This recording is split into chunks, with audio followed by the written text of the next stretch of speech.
dance band from about 1930. Very interesting arrangement with a nice counter melody there, counter melody and the saxophonics halfway through. Anyhow, we're testing here on 160 and on UHF and streaming. I think the streaming service is working again. It suddenly crashed halfway through that first track.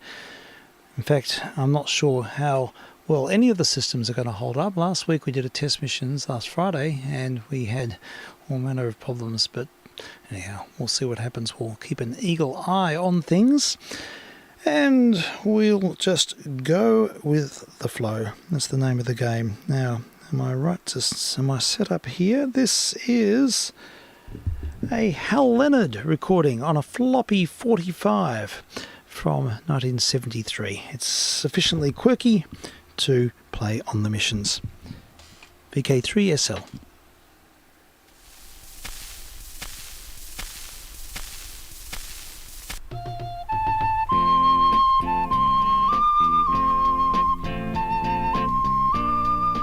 You're about to enjoy a totally new musical experience. Till now, you've probably just been a music listener, hearing the sounds of music performed by someone else. Well, get set for an exciting change. Your turn to perform. It's really fun to play the recorder, and this sound sheet is designed to help you learn more quickly and easily. The record contains many great play-along band arrangements which add to the thrill and fun of making music.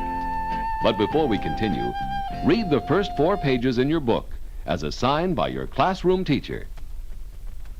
As you read in your book, the tone holes that you should cover to play certain tones are shown in the fingering diagrams in color. Let's start by playing the note B on page 4. To play the tone B, cover the thumb hole on the back side of the recorder with your left thumb. Now, with your first finger, that's the pointer finger of your left hand, cover the first hole on the top side of the recorder. Finally, place the recorder in your mouth, as you learned on page 3, and blow into it as if whispering the word two. All right? Try B with me now. Ready? Play.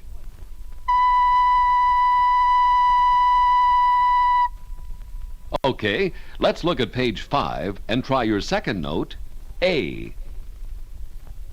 To play the tone A, keep your fingers in the same position that you used for B, but add your second finger to cover the next hole down.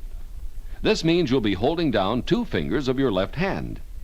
Here's how the new tone A should sound.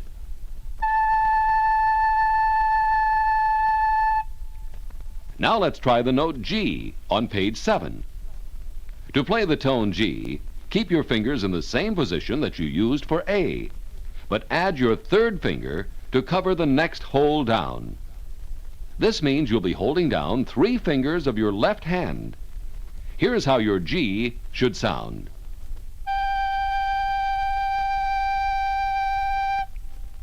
Now that you can play the notes B, A, and G, you're ready for your first great play-along.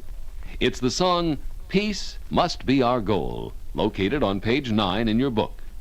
I'll count 1 full measure, 4 beats, so everyone will start at the same time and at the same speed. Here we go.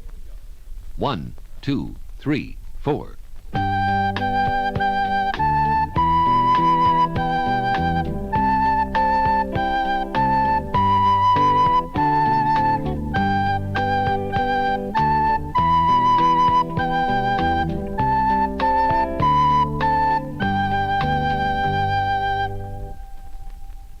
From this point, I'll be here on the recording to help your teacher by demonstrating many of the new songs you'll learn in your book.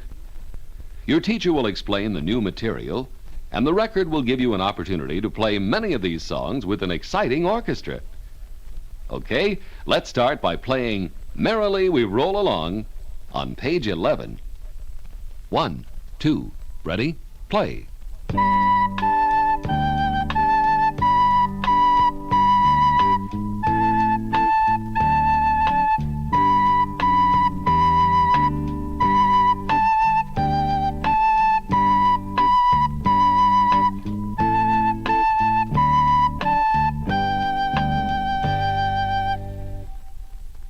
next song is Blue Birch Bark Canoe on page 12.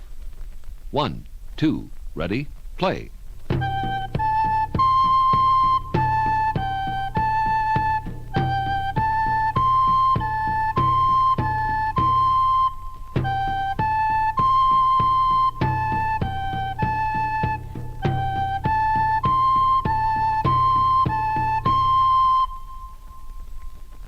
Next is the chorale from Beethoven's Ninth Symphony on page 16. 1, 2, 3, 4.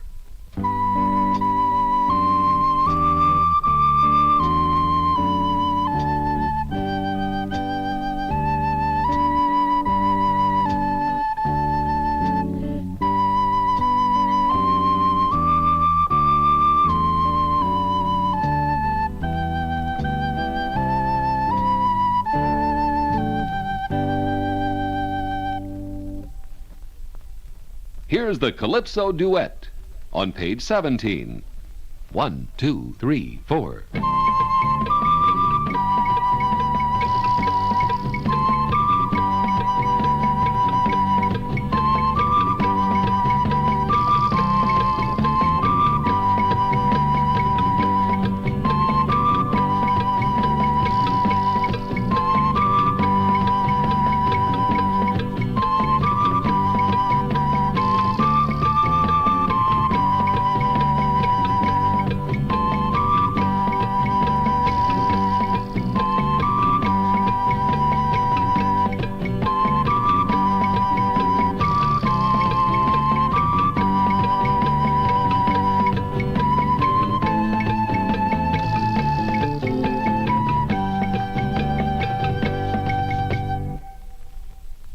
Next is the round down at the station on page 19.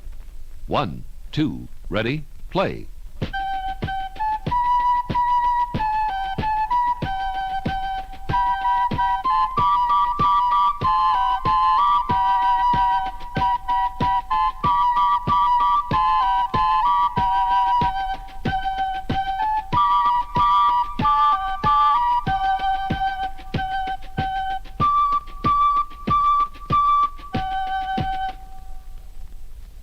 Your next song is the delightful March Staccato on page 21.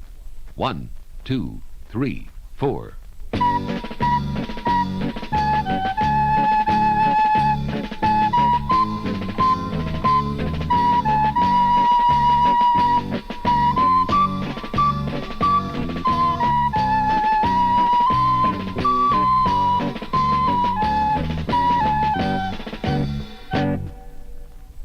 Now here's a Tisket-a-Tasket on page 22. 1, 2, 3, 4. 1, 2, 3.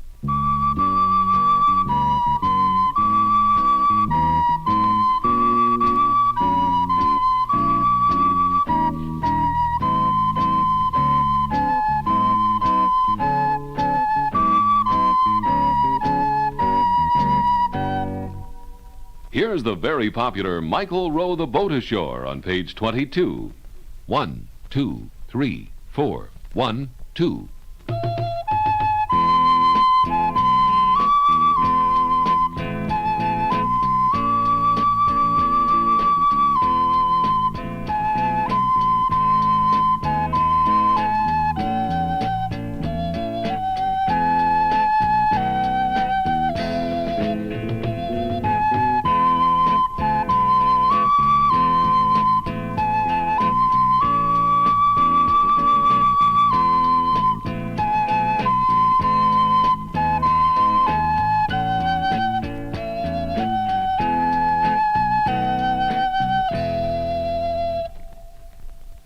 Next is the famous Christmas song, Jingle Bells, on page 28.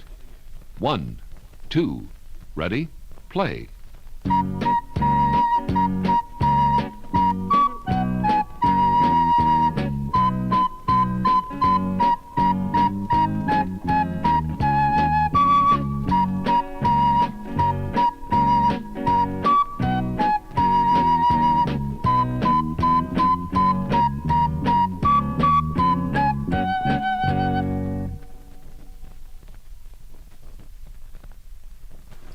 been inspired by a Hal Leonard production there from 1973, and I hope everyone is practicing hard because you too can be a performer. This is vk3sl testing on 160 and on UHF and streaming online and sorting records as I go. It's a massive job. I've just prepared about 350 covers. I've got about another 1,000 to do over the next little while. It will get there eventually, and we'll have a much improved access to the collection, which has been a long time coming. So just listening to a few things as I go. Now let's defer to National Film Council, some austerity measures from the Department of Information.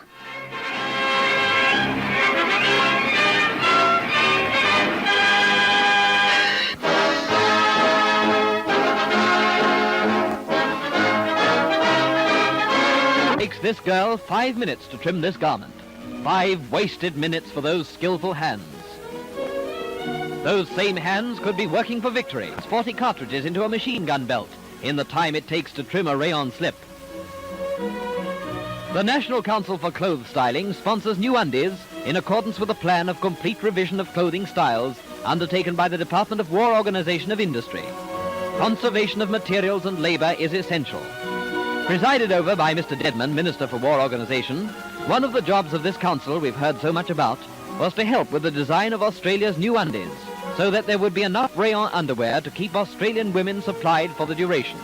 2 representatives of the women of Australia on the council were Mrs. Betty Keep, fashion editress of Woman, and Mrs. Alice Jackson, editress of the Australian Woman's Weekly.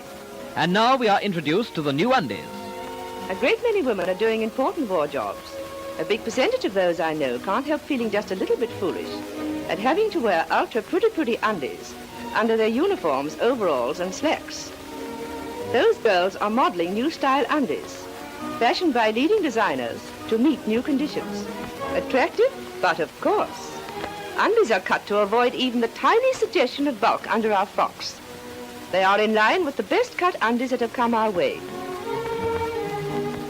Mother wears pajamas which conform to the new style, as does small daughter's nightie.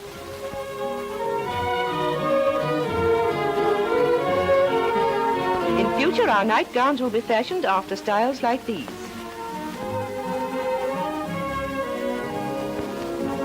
Pajama styles for young women. These are the new style scanties. Panties, briefs, vest, and spencer. The new undies for the little girls.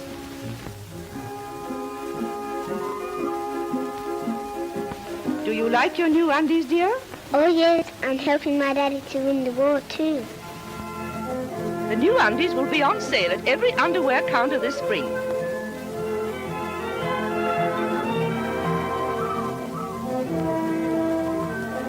Now, do you really need 2? No, of course not. Buy thoughtfully. Don't use any more coupons than you can help. These new undies save material and release skillful hands to win the war. I don't know what we're going to do about you, young lady. Don't you? Then I'll show you.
There we go. And Big Brother is checking your underwear.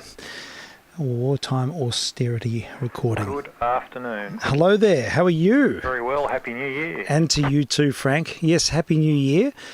And yes, how's it all been? Good. Just Okay. getting over the festivities. Sure. So, That's it. and well, not really relishing the tropical conditions. Not my favourite, but No. thinking when did we move to the tropics? Yeah, I know. It's like that, isn't it? Seen you last few days. Oh, has it ever? It's incredible. Yeah. And you had no storm damage at all or anything of consequence? Not here. A lot. I'm keeping an eye on it today because there's having a chat on 2 metres to a group that are down in, or a couple of them are down in the southwestern suburbs, and they've been Yes. hit a few times with flooding in garages and things, and Okay. they're just being hit by another big evil front. When you look on the radar, it's got a lot of black in it. Okay. But Gosh. we've had 2 or 3 bursts of rain that have lasted a minute to a couple of minutes each today, and that's about it. It's, Right, a lot yes. of blue skies at the moment. Yeah, look, it's amazing, isn't it? It just changes, so changeable, but definitely tropical weather conditions. And yeah, well, it's good to hear from you. And this is just sort of a bit of an ad hoc session. I'm in the middle of a big sort, Frank. I was able to source some envelopes to make into record covers, and cool. and they work out to be about 5 cents each, which is much more manageable than That's excellent. than Yeah. spending $1 each, as was what you have to pay if you getting them from a noted source. So they have to be customised. So there's quite a bit of work involved, but it suits me to do it this way. And yeah, so I've ordered I've just picked up yesterday about 1,500, and I've so far manufactured about 300, 400 maybe. And I'm just in the process of putting records into sleeves and reorganising the collection. And I was about to say, now are you utilising something like the Dewey Decimal System to catalogue them all? Or? Well, look, this is an interesting question. I could do that. I could have a system. I could have everything organised. But I think what's made my missions work for me, anyhow, is there's the sort of spontaneity. And if I was to have too much structure, I reckon it might lose that edge. So I like. But then you can re-randomising it by having Stephen's wheel, and you can just have a section and you just rotate the wheel, and whatever it falls on, you go there and just reach and grab something out. We could do something like that. But look, certainly being organised in genres, and that's a major step, because before I had sort of a general 20s area and a general 30s 40s area and light music, but now I'm being much more organised in that sense. So yes, it will be. It's assuming a completely different character, the whole collection. And I've put provision in the garage. I cleared a lot of stuff out of the garage, 2 big loads to Anthony, and I've now got provision for another 3,000 records in the garage, so shelving. Wow. So on Boxing Day, I was able to pick up a huge IKEA shelf, which holds 2,000 records, and I got another one. And I'm just starting to fill them now, which means I can get rid of all of these crates, which are just making it impossible in here. It's just like this grand game of Tetris. I can't. Spacious, you'll be able to, sit back and put your feet up. And and it's a lot of equipment in here as well, so it's beyond tight. But look, we're getting there. It's moving incrementally, but it's a massive, massive job. I just didn't realise how much. I've already uncovered some fantastic material, some great missions fodder, so it'll be exciting to That'll be good. to find some interesting new frontiers as we move into the new year. So that's all on the cards. But yeah, so that's been good. I've done a couple of great bushwalks since I last caught up with you. And the most sort of profound one for me was spending New Year on the summit of Mount Jagungal, or actually at the base of Mount Jagungal. And it was a 4-day walk and quite a... Where's Jagungal? Jagungal's the last of the 2,000 metre peaks in the Kosciuszko Range. Oh, okay. So, yeah, drove up through Corryong, and I just wanted to do a solo walk. I needed to clear my head. And I had actually organised to walk with other people, but it didn't happen in the end. And it worked out to my advantage because I was really happy to just have that solitude. And yeah, it was a really hard walk though. I realised how unfit I am. Was that on the Alpine Trail? Or? Yes, a part of it was. A part of it I did in '98 when we did the big Alpine walk, and the Yeah, so it involved sort of cutting in at near Lake Tumut, near Cancoban, and then just walking into the Jagungal Wilderness, which is the northern part of the Kosciuszko Park, and doing some extended walks and big climbs. And the ascent up Jagungal was just so slow. It was just, I was moving about 100 metres an hour. Wow, just because very steep and loose? It was really steep, and if I didn't want to push myself, because being on my own, and if I did have an event, I would be it would be just terrible. So I thought I'm just going to take this in a really steady way, and it got to the top, and it was the most amazing view, and it was really good to finish the last day of the year on a high point, literally. And I could see all that. There was snow on some of the peaks on but you get on the southern side still, and shaded pockets. That up at Kosciuszko. We were there on. Yeah, it was similar, it might have been New Year's Day or late December, a number of years ago. Oh, a few years ago, right. Yeah, quite a while ago when we walked up to the summit of Kosciuszko. Yes. Came in from the Charlotte's Pass end rather than the Threadbow Way. Right. And, there are little pockets, on the southern-facing sides. You get those little sort of indentations, and they're still at that stage, sort of 20 and 30-foot high snowdrifts sitting in there. Yeah, that's right. Yes, they're very prominent. And it's just great to get that vista of just endless mountains, and it's so empowering. It's a really psychologically, I think it was a really good thing for me to do. So Did you do like a loop or come back to your vehicle, or did you sort of go out and then get organised transport back? Well, it was a bit tricky because I had to sort of. It's not an easy loop, but I did do a loop in the end. I started off by going to there's a fire trail or a track that leads to this amazing bush hut called Wheeler's Hut, which is in the Jagungal Wilderness, and it's a place that we visited when we did the first walk, and it's from 1903, and it's probably the most unique bush hut, and it's not even on most of the maps, and it's just nested in this magnificent spot in Jagungal. Mount Jagungal is just like this towering peak above the hut, but you can't get there easily from the hut to Jagungal. You can bush bash for 10 hours and get there, but I don't want to wreck the sphagnum bogs, and I don't want to wreck my back, and so I walked into that and just spent the night there, and it was just fantastic. It's just everything's left there from the 1930s.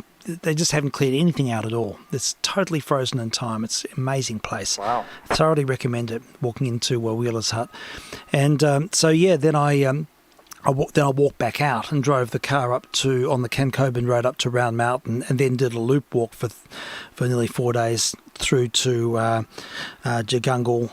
To the base of Jagungal, climbed the mountain, then stayed at Dursko's hut just at the base, and then walked back out.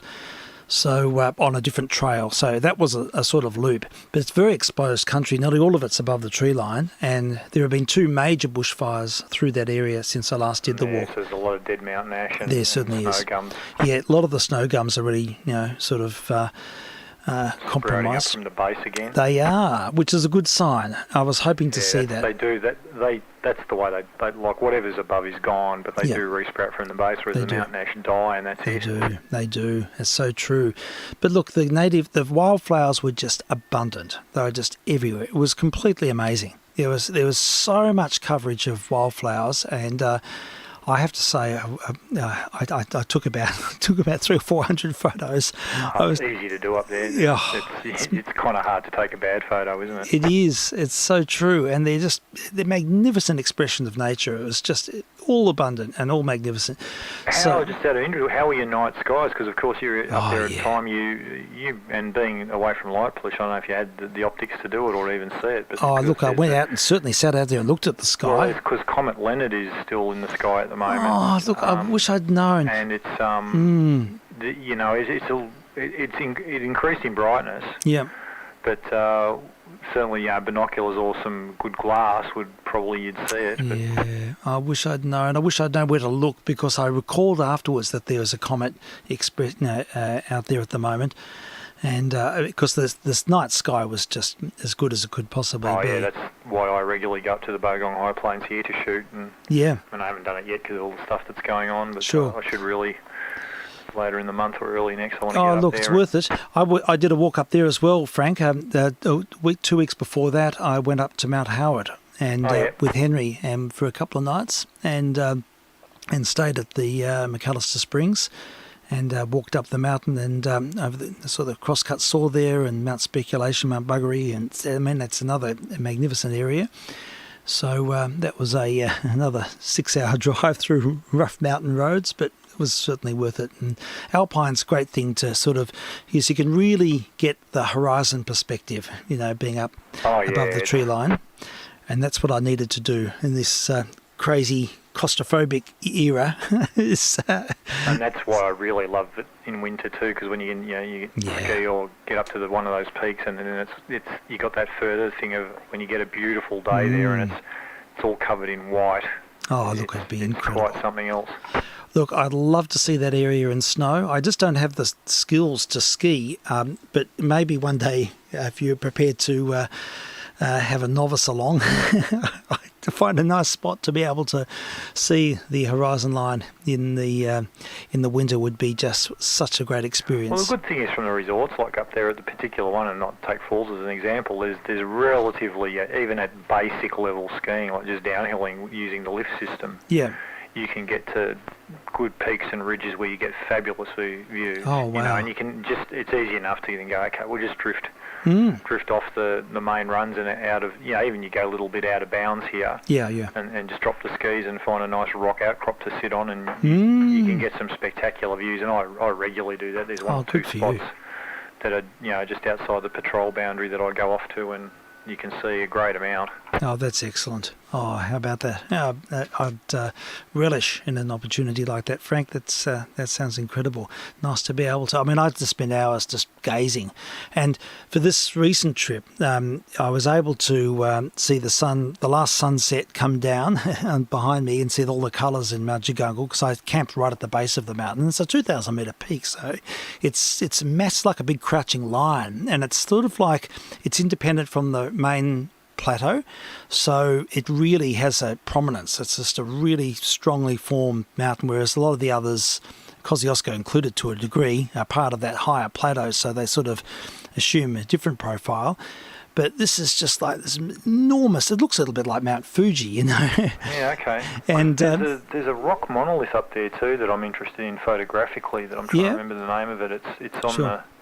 It's on the trail, or in the region of the Kosciuszko Threadbow Trail, I think, somewhere in there. I'm trying to remember the name now, but it's I've seen it photographed under a few different conditions, and it's a sort of rocky monolith, a little bit reminiscent of some of the kind of rock outcrops you see around the perhaps the Grampians region, or the Hanging Rock, but it stands out of sort of that bit of a high plateau up there near Kosciuszko. I'm just trying to think of the name of it now. Is it in the Ram's Heads? No, it might be not far from it. I'm just trying to think of the name. Sure, that's fine. No, I'd be keen to know any vantage point. But anyhow, the next morning, where I was able to watch the sun rise, the first sunrise for the new year, over the top of the mountain. So it's great to sort of have a landform that assumes an identity on a walk. So I completely circumnavigated Mount Jagungal on 3 sides over those few days. And doing it that way is it has a certain prescience about it. Yeah, very good. And the weather treated you well? Yeah, it was good. It was pretty warm up there. It was those days when it was 38 and 40 here in Melbourne, and but I think it was probably only mid-20s. But it's just because all the snow gums have been cooked, and there's nowhere to shelter. Yeah, no shade. There's no shade anywhere, and it gets really hot. I found myself getting really I've never haven't perspired so much in years. But look, there was one point I just there was no one around, and there's this because there's so much water up there at the moment. That was the other sort of point of intrigue. Yeah, between the season and the melt, and plus the rainfall. That's right. Yeah. And all the rivers were just really raging. And there was one river, I think it was the Tumut River or something, near Farm Ridge, off the Farm Ridge plateau. There was no one around, so I just took everything off and just jumped in, and it was so refreshing. Oh, I'd be actually the water would be really cold. It was incredibly cold, but it was like a plunge pool, you know. Yes, it's And the one nickname I've had for that. It's called spanner water.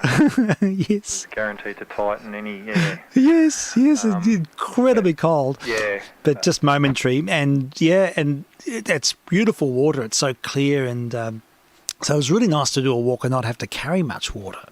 So that's the great thing. If you've got abundant water like that, and it's a good source, it makes it a hell of a lot easier, because otherwise you have to carry litres and litres and litres, and that starts adding up. It does add up, and that's one of the bugbears of doing any of this type of walking is to, is the issue of water. But look, this instance it was great. And so look, magnificent country. I want to go back there. I just feel like a part of me lives in the area now, and it's an area the size of some European countries. Well, that's what I have great with my rallies overseas, and we talk about the Australian Alps, and I said you realise that whilst they're not high here, but in terms of area, there's more area lies under snow in Australia in winter when we get a decent winter than in the European Alps in terms of physical area. Yeah. It's a larger area. It's nowhere near as high. Yeah. But, let's face it, the highest peak Cossie's 2,228. That's right. A lot of stuff's down in the sort of 1,1600 metre region. But sure. It's still, it's a very big area. It's extensive, isn't it? Yeah, vast area, and in every horizon line, it's just endless mountains. And but what I do remark here, the difference is that it's you do notice the shape. Like having been to the European Alps a few times and done some climbing in there and some skiing in winter, and what you do straight away when I look at here and remember there and photos I've taken there and here, everything here is soft and rounded.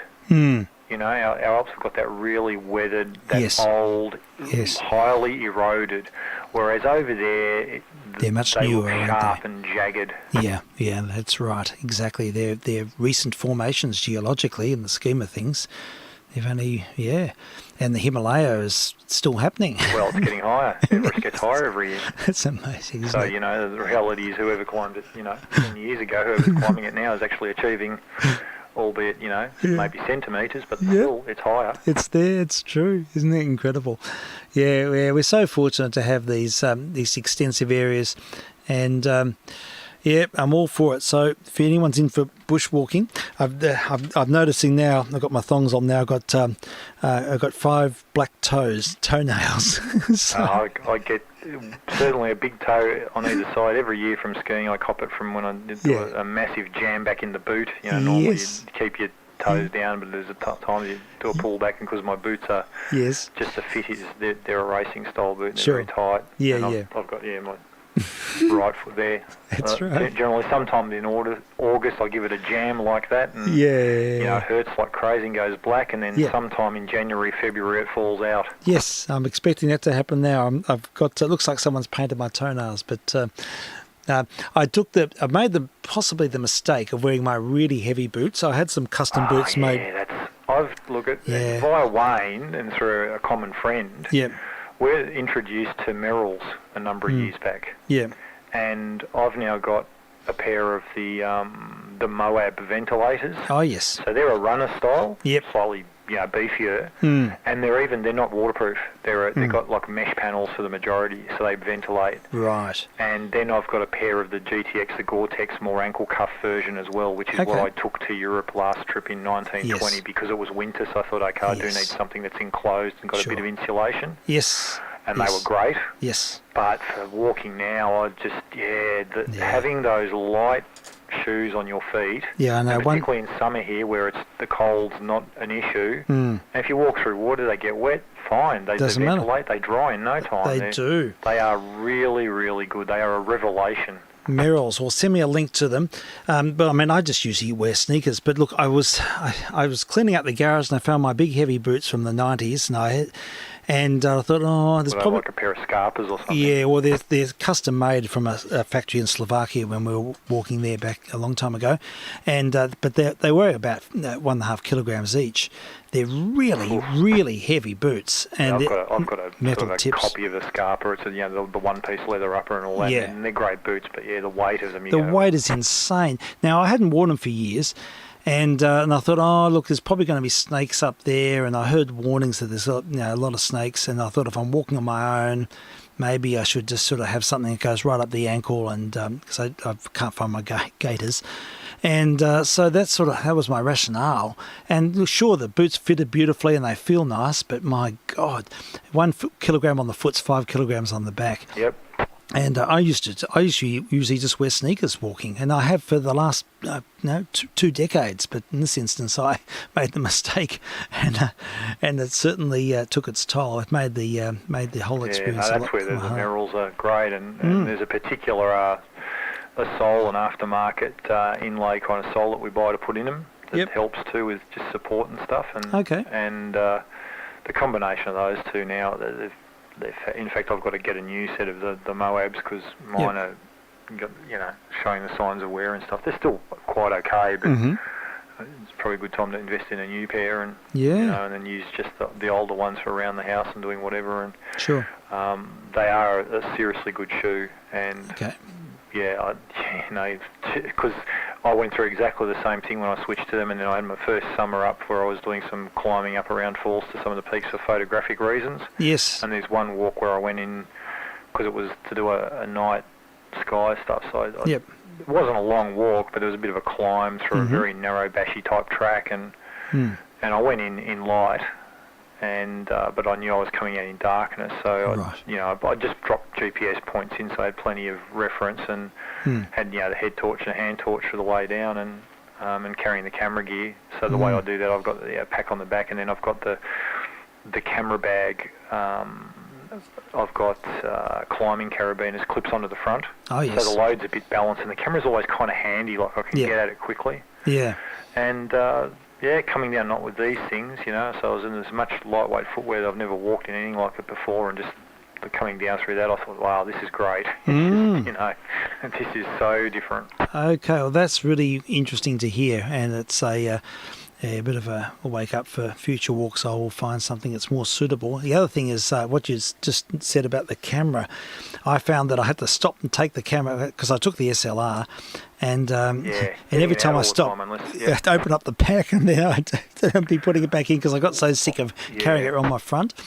It costs a little bit, but what I've done is, so I'm using to make it work, and they come in various sizes. There's the company Low Pro. Oh, yeah. They make a lot of the pro camera bags and stuff. Yes. They make various size bags that are suitable for a camera with a lens on it, and you get and I've got, I think, about 3 different size variations of them depending on how I'm configured. Sure. So you can have some where you've just got your standard lens on, or a short zoom, or even the biggest one I've got, you can have the 7200, the big fast one on it.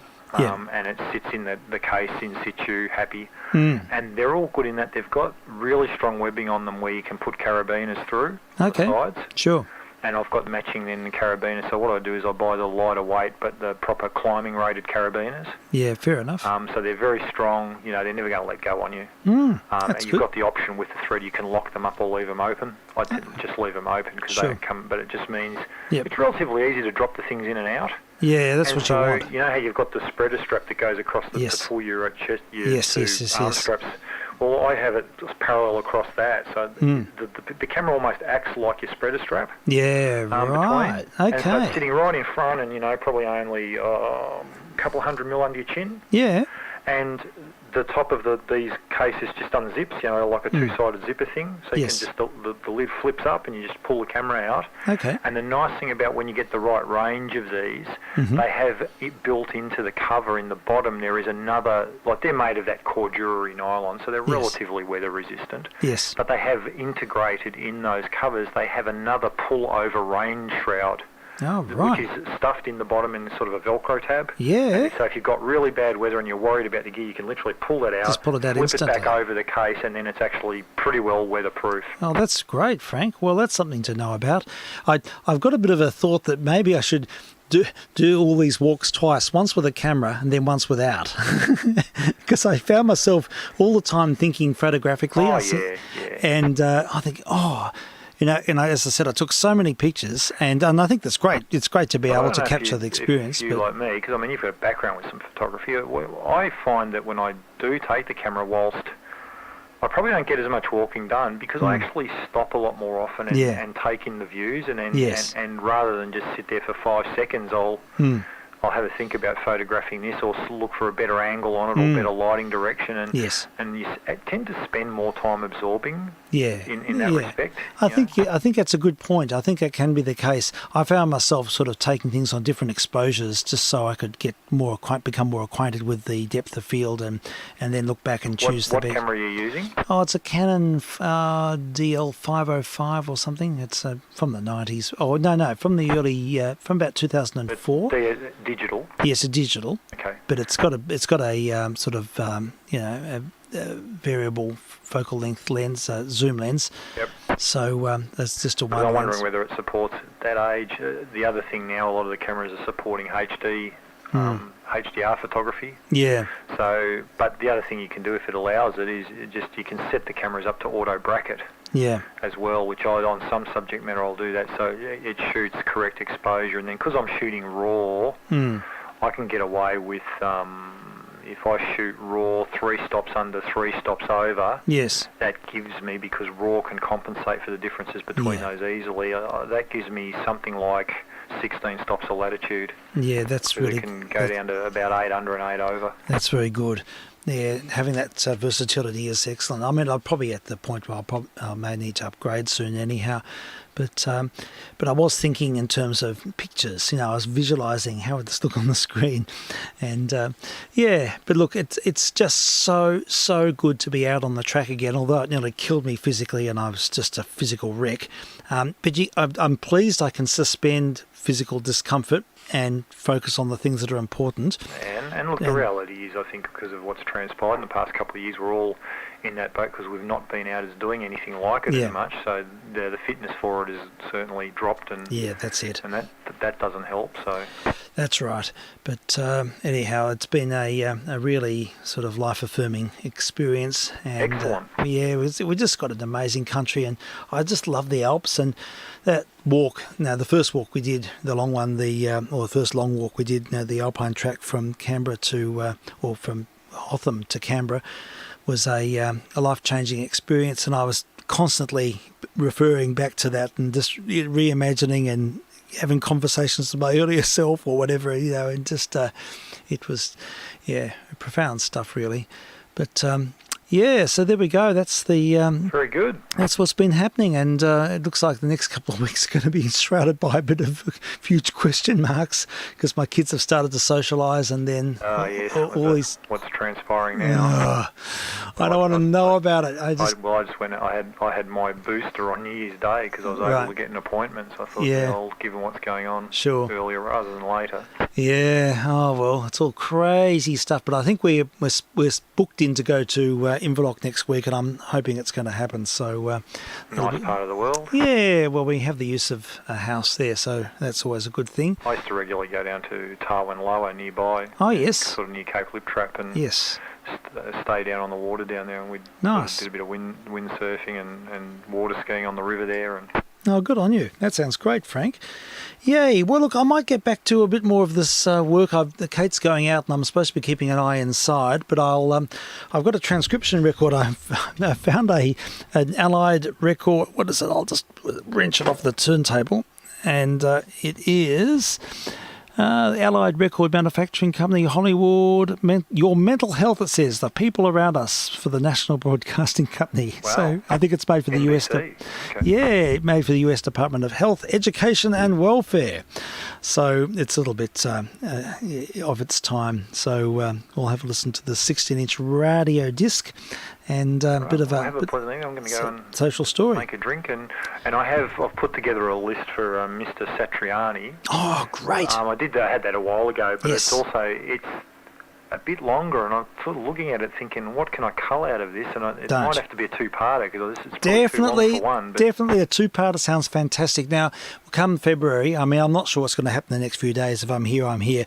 But next week, I certainly won't be around. And then the final week, possibly not as well. And then in February, I'm looking forward to just trying to keep the momentum. And I'd be more than happy to, to go with the Joe Satriani topic and any other topics there's plenty of material to choose from there. I just thought I'd worked out that one, a playlist, and worked through, because he's got so many albums in his catalogue. It's hard to, you're trying to span a career. Yeah, and sure. And yet you get there's a few albums that you think, but really need to hear that and that and that and that. It's like, and all of a sudden you go, hang on a minute, that's more than a show. Yeah, it's a good thing though. It's great. So we'll do comprehensive profiling. So definitely, Very good. Put them together. Just keep the ideas rolling, Frank. I have to say, I really enjoyed your all the offerings we had last year. It was just fantastic.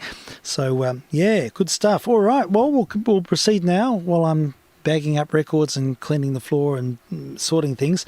We'll have a listen to this. Your Mental Health, the People Around Us is the name. I think it's a bit of a social story, and I'm playing this off a 16-inch transcription record from 1940 Mumble. I think it's post-war, but not long after. So here we go. In the groove. This is vk3sl. Thanks, Frank. We'll catch you soon, and we'll have a listen.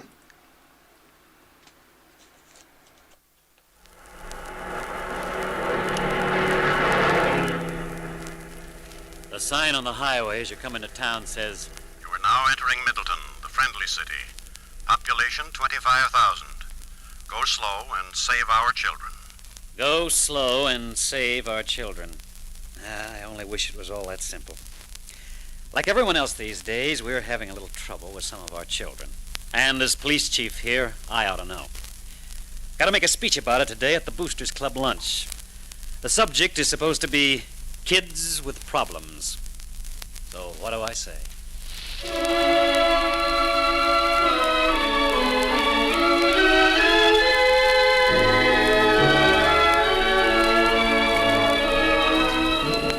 The National Broadcasting Company presents Your Mental Health, another in a series of programs concerned with the mental health of America and the facilities available and needed for meeting its very special and greatly varied problems. Tonight's episode, The People Around Us.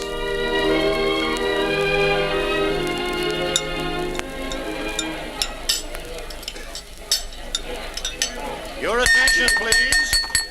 Quiet. As you know, our speaker for today was originally scheduled to be Dr. Paul Soames of Cleveland, talking on the shortage of mental health services in communities like ours. But unfortunately, Dr. Soames has been forced to send his regrets. And so in his stead, we've asked our popular Chief of Police, Captain Barnes, to talk about a subject that's growing increasingly serious to us. Kids with problems. Captain Barnes.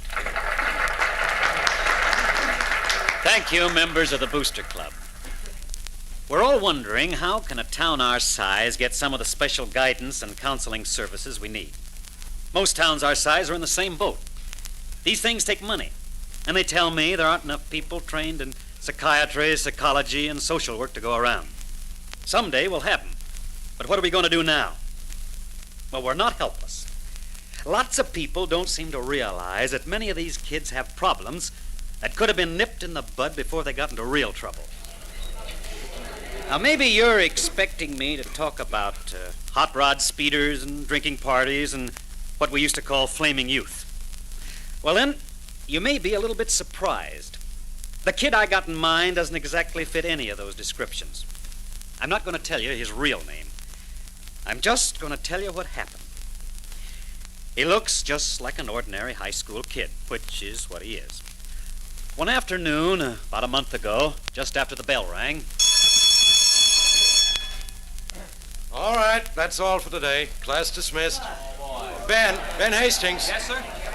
Would you mind staying behind? But, Mr. Miller, Ben, you flunked another test today. Now, what's the trouble? Well, I just don't seem to get this algebra stuff. I don't think you try.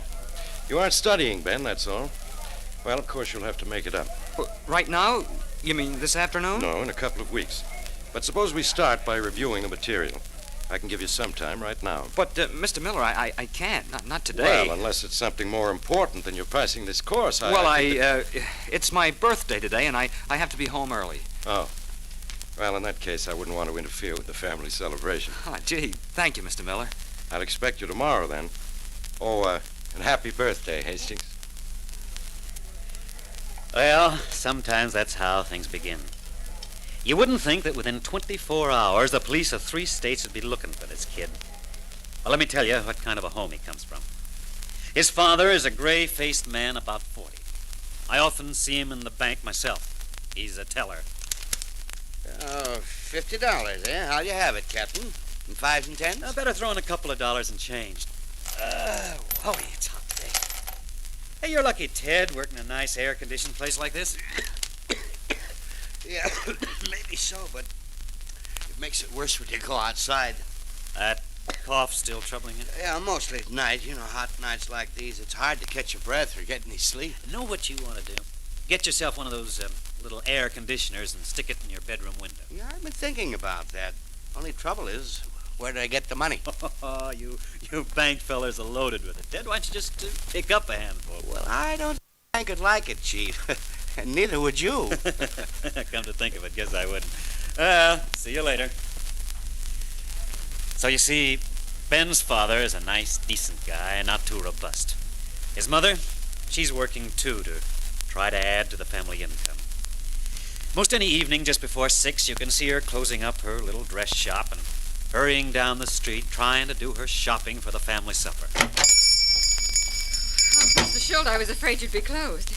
Do you have the cake ready that I ordered? Yeah, here it is. Orange icing and walnuts. Ah, fine, Mr. Schultz. Oh, it looks lovely.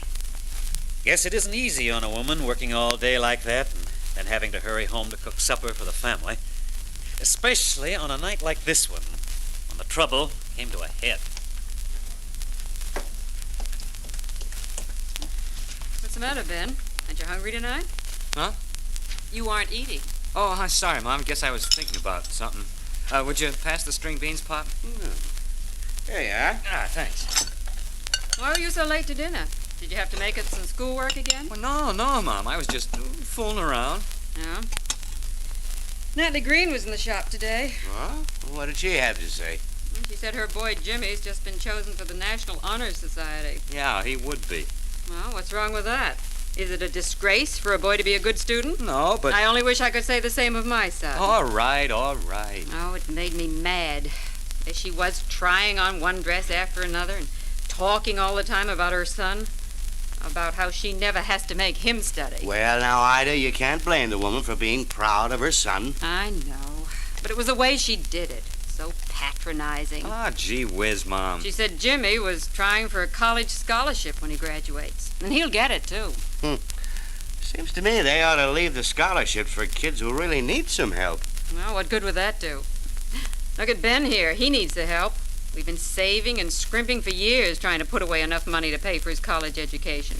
What does it mean to him? Nothing. Now, Ida. He doesn't even care enough to try to get the lowest grade you need for college entrance. Look, Mom, do we have to go through this same thing every night? You're not stupid, Ben. You could make better grades. You only took half as much interest in your studies as you do in tinkering around with old cars. Oh, Mom, lay off, will Getting ya? grease and oil all over your clothes for me to wash out. Well, I don't want my son to be just another grease monkey. I want him to make good, to have a white-collar job. I suppose you mean like Pop. No, I don't mean like your father. I mean a good job. Now, Ida... Maybe if he'd had a college education, he could be making more money. And we wouldn't have so much trouble saving up so that we could do better by you. Where are you going, son? I've had enough.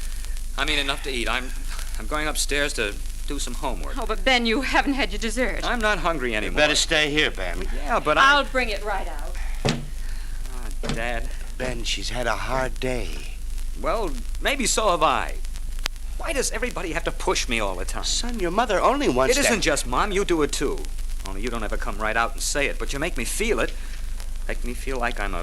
Well, I'm sorry, son, but we can't help wanting you to do big things. But what if I can't do big things? Pop, it's getting so I can't stand much more. Look, tell Mom I just couldn't eat any dessert. Ben, you've got to wait. Why? Because, well, Because your mother's fixed a little surprise, and she'll be disappointed if you didn't. Surprise? Happy birthday to you. Happy birthday to you. Happy birthday, dear Benjamin. Happy birthday to you. Gee, I didn't think you. Oh, you thought we'd forgotten us, huh? I'll light the candles. You can blow them out. Ben, I didn't have time to bake the cake myself. It may not be very fancy, Oh, it but... looks fine, Mom. Don't you worry about that. Ben, I'm sorry if I got a little upset before. I didn't mean to spoil things for you tonight. Ah, it's all right, Mom. Forget it. Well, anyway, it's over now. Oh, and here's a little birthday present, Ben. Huh? What, $10? Holy smoke. Gee, Pop, it's like manna from heaven. You don't know how much I need $10 right now. You want to put it in your college fund, of course. College? But, Mom, you can't do that. Why can't we? Because $10 more is all I need to... To do what, son? What did you have in mind? Well, well, all right, if you gotta know, there's an old jalopy down at Joe Bovey's garage, and now that I'm 16, You thought you'd buy a car? Well, not much of a car, but if I strip it down and rebuild the motor, and Joe said he'd let me have it for only $55. Only $55? And where did you plan to get the rest of the money? Well, I've already got it. I've been helping out at the garage after school. You told me you were making up your algebra test. Well, yeah, but, Mom, No, you are not going to buy that car. That's all you'd need to flunk clear out of school. A hot rod car to go speeding around in. I'm not going to go speeding around. I just want to rebuild it because... Well, that's because it's what I like to do.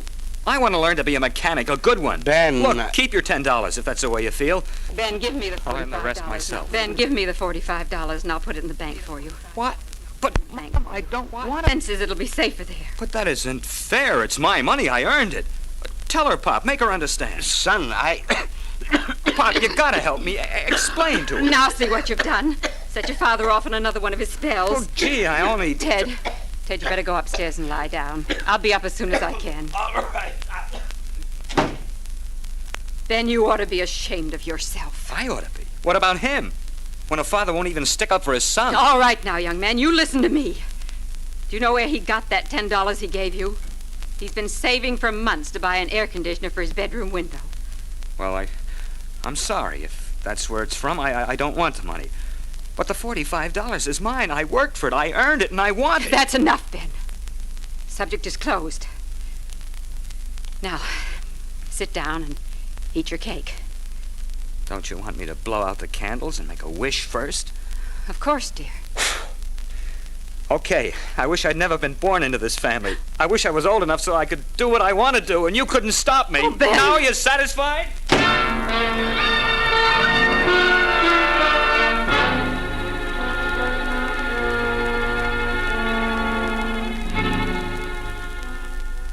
So Ben slammed off to his room when the house was quiet.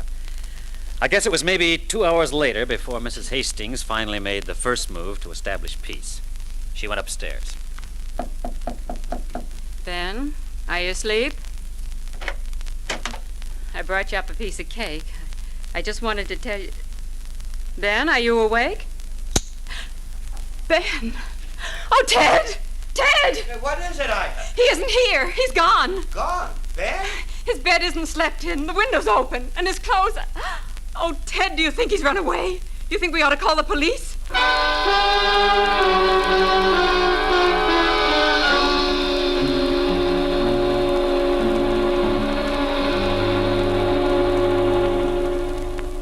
Yes, I came up to his room and I turned down the light and... Oh, Captain Barnes, I don't know what could have made him do such a thing. But you say you had a quarrel about how he was doing in school. Yes, but that happens all the time. Tonight's wasn't any worse than the others we've had. Ah, I see. And, of course, this foolish notion he had about buying an old car. But you made him give you the money. Yes.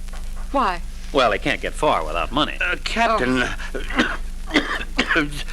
is there anything I can do to help? Yep. You can stay in bed and get over this attack. Well, I'll be on my way now. Captain, you'll let us know as soon as you find Ben. Yes, I'll bring him straight home. But, Mrs. Hastings. What? Well, I'm not talking as police chief now. We've been neighbors a good many years. I've taught your son in Sunday school class. I've got a personal interest. Yes, Captain. I can bring Ben home, Mrs. Hastings, but I can't make him stay.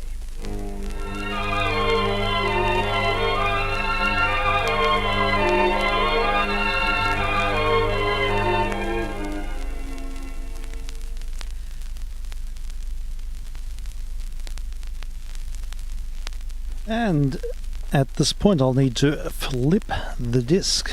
We've been listening to an Allied record manufacturing company mental health series. There's about 10 of them here. Had no idea I had these. Radio discs from the late 1940s, early 50s. We'll hear now side B. Continue with this soap opera. Now I'll just give this record a clean. It is very dusty. And just a reminder that we are testing on 160 meters and on UHF and also streaming online. This is vk3sl.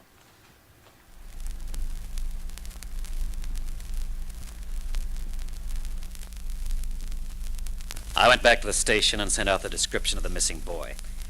Before I left them, the Hastings had promised me to talk to his teachers about Ben. Mrs. Hastings, I'm sorry to hear about Ben.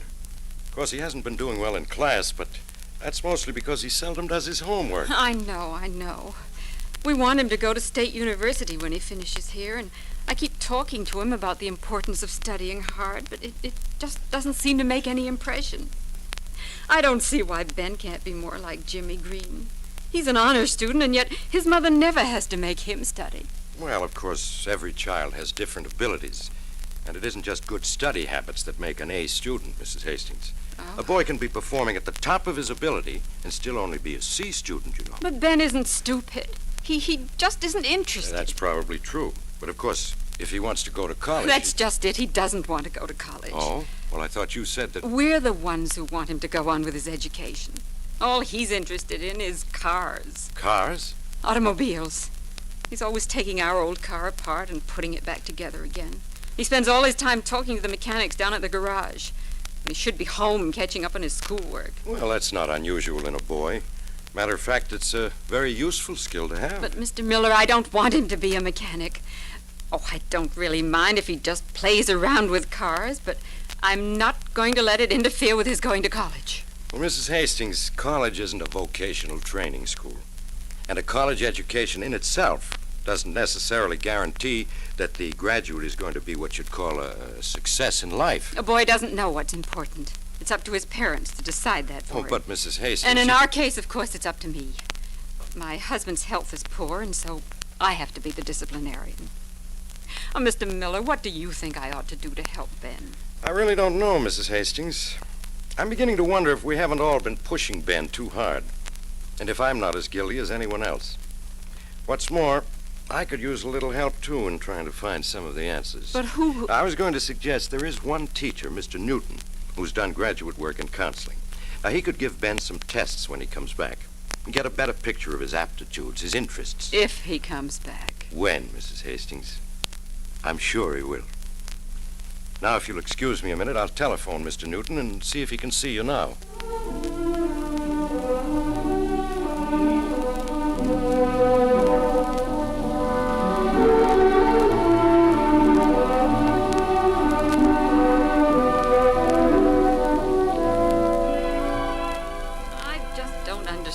Mr. Newton. Why did Ben run off like that? Oh, I don't understand him at all. We save and sacrifice to send him to college, and he just won't study. How can he better himself, get the things he wants and needs out of life if he won't do what's best? Best for whom, Mrs. Hastings? Why, for him, of course. Are you sure? I don't want him to go through what we've been through. Always struggling just to keep up, never managing to get ahead. I know, Mrs. Hastings. It's perfectly natural for parents to be ambitious for their children. We all want them to grow up, to have happy, useful lives, and to be reasonably free from economic strain. But there's more than one way to achieve that. I know that, but... The things you want for Ben may be too difficult for him, or just important to you, but not to him. Oh. If you try to force any person into a mold where he doesn't want to fit, if you don't consider his ambitions as well as your own, well, that's why some people have nervous breakdowns, and others have chronic physical complaints, and some, like your son, literally run away. I see. Then you don't think Ben ought to go to college? Well, I can't say right now.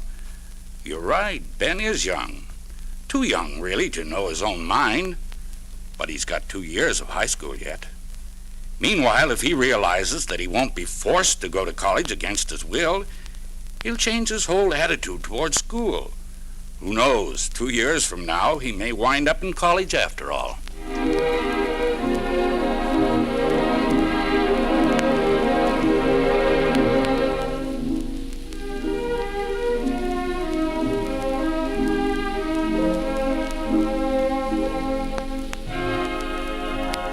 So while we were looking for Ben, the calls went on.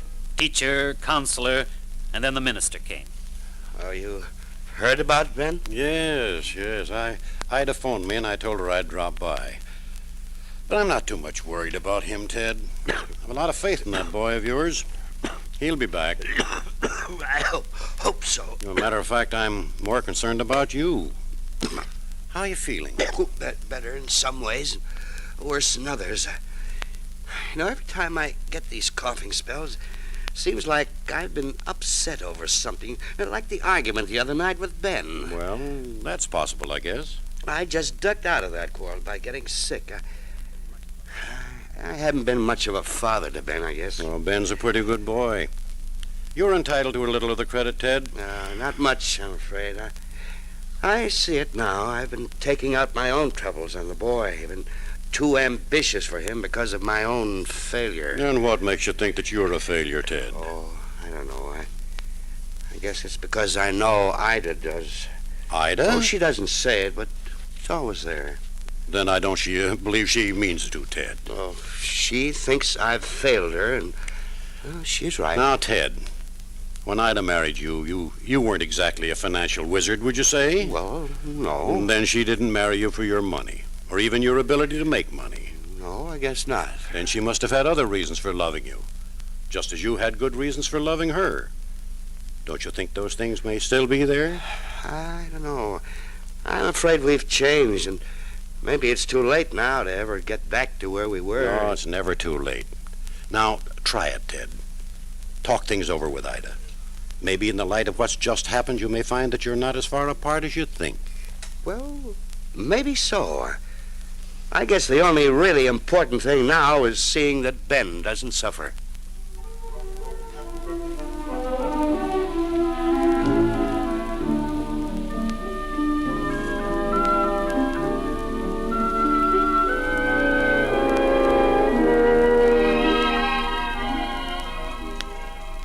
And so it went all day.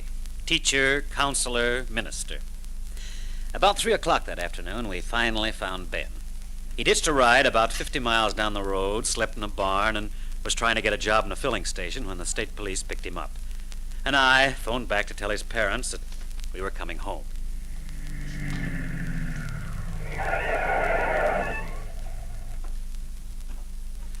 Well, here we are.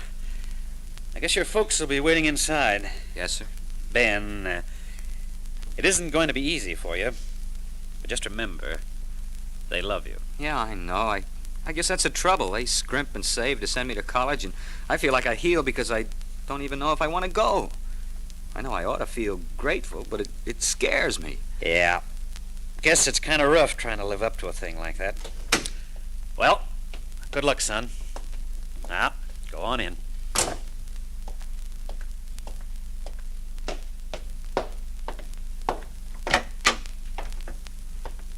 Mom? Mom? What?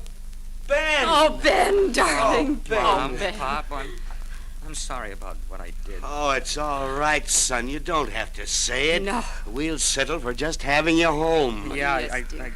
guess I was being kind of selfish about the car. I'll tell Mr. Bovey to let it go to somebody else. It's already gone. He sold it today. What? Here's the key, Ben. You'll find it out back. Ted. Now, please keep out of this, Ida. Well, go on out, Ben. Go on out and start tearing it down. It's all yours now. Gee, Pop, Go on. Oh, okay. Well, Ida, I know what you're going to say. Do you? Ted, where did that money come from? Your air conditioner fund? It No, must have. You didn't get it out of our savings account. Well, now, how do you know I didn't? Because I went down and drew out some myself. $55. 55? Then you... I was just too late. Ida. You see, I talked to Ben's teacher. Maybe I'm too late for a lot of things, Ted. But if we could talk things over like they suggested... Well, Ted, do you think it's ever too late?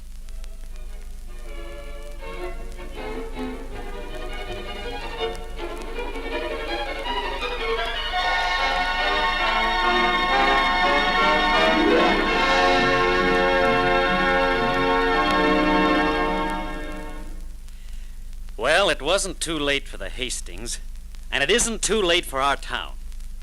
There's a road sign outside of town that says, "Go slow and save our children." You know, I've been wondering if we haven't been going too slow. We spent too much time moaning because Middleton isn't big enough or rich enough to do this or that, and so we throw up our hands and just give up on the problem. Well, I say we don't have to give up. If we can't get a community center, then let's use our homes and churches. Let's use our school buildings and playgrounds. And if we don't have specialists trained to deal with emotional problems, there are people around who can lend a hand. Doctors, ministers, teachers, maybe even a dumb cop like me. Let's find those people and use them. Let's make the most of what we have instead of moaning over what we haven't. And maybe that way, we'll save our children. I thank you.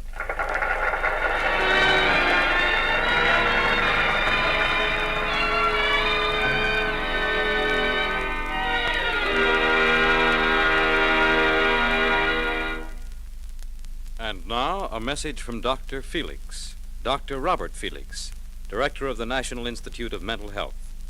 Dr. Felix. Ted and Ida were smart people to decide to get a little help with the family problems. They realized that it wasn't just Ben who was on the wrong track. In any family, you can't really separate out a problem and say it is the exclusive property of one member, because families are people united by various ties, with certain mutual responsibilities, interests, and goals. Living together, each member of the family affects all the others. Sometimes the effect is good, sometimes it's bad. But the strength of the family lies in the fact that its members can work out a problem together in a way it could never be worked out by any outsider. The value of the outsider is in helping the individual members get a new perspective when their own is out of focus. If you go to the right person, he brings to bear on the problem special training, skill, and experience. Some people believe that it is admission of weakness and personal inadequacy to consult another person. But when you think about it, you realize that each of us frequently turns to someone who has a special skill we do not have. When we're sick, we consult a physician. We send our children to school to study with people who are trained to be teachers. When we need legal advice, we go to a lawyer. So when we have problems of human relationships and human behavior, there is no reason why we shouldn't go to a well-qualified person if we need help. There are many resources in the community for such help, depending upon the problem. The churches, the schools, the health department, the welfare department, the hospitals and clinics. The workers in these agencies are there to teach, or to guide, or to consult, or to treat people. But each of them in his daily work has constant opportunity to build sound mental health by helping the individuals with whom he comes in contact. By using the resource people in the community who could be of help, the Hastings family was able to work toward a better solution of some of the problems that were worrying them. After all, good mental health means the ability to get along with ourselves and others, to work out our problems in a constructive, useful way which we find satisfactory. The National Mental Health Program is concerned not only with research and training, but also with the development of mental health services which will be available to everyone in the community when he needs them. Thank you, Dr. Felix. If you would like to enlarge your knowledge about mental health, perhaps you'd like to send for a public affairs pamphlet entitled Mental Health, Everybody's Business, which is just off the press. You can obtain this pamphlet by sending 25 cents to the National Association for Mental Health, 1790 Broadway, New York 19. We repeat, for your copy of Mental Health, Everybody's Business, send 25 cents to the National Association for Mental Health, 1790 Broadway, New York 19.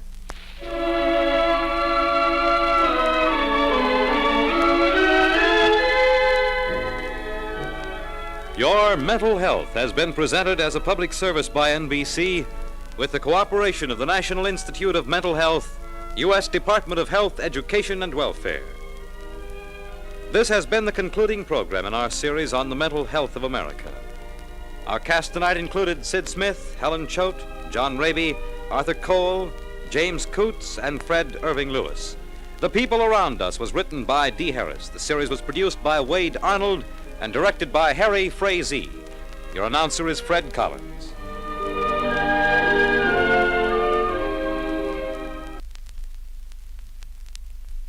And so we have another episode of The Brady Bunch.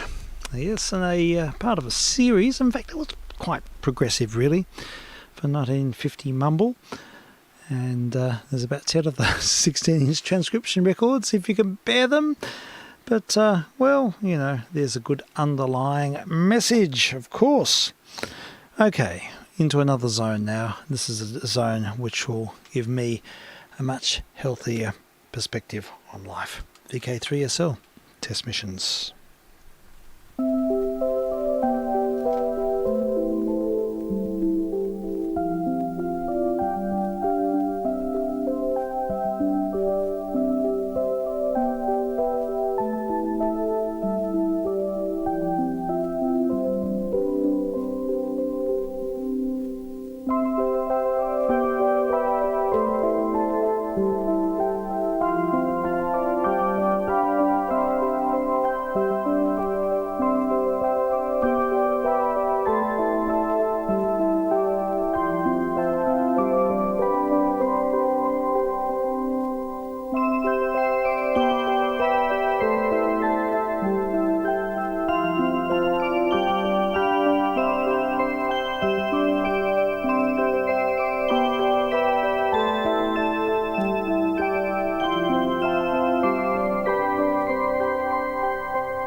been listening to a selection of the music of Enya.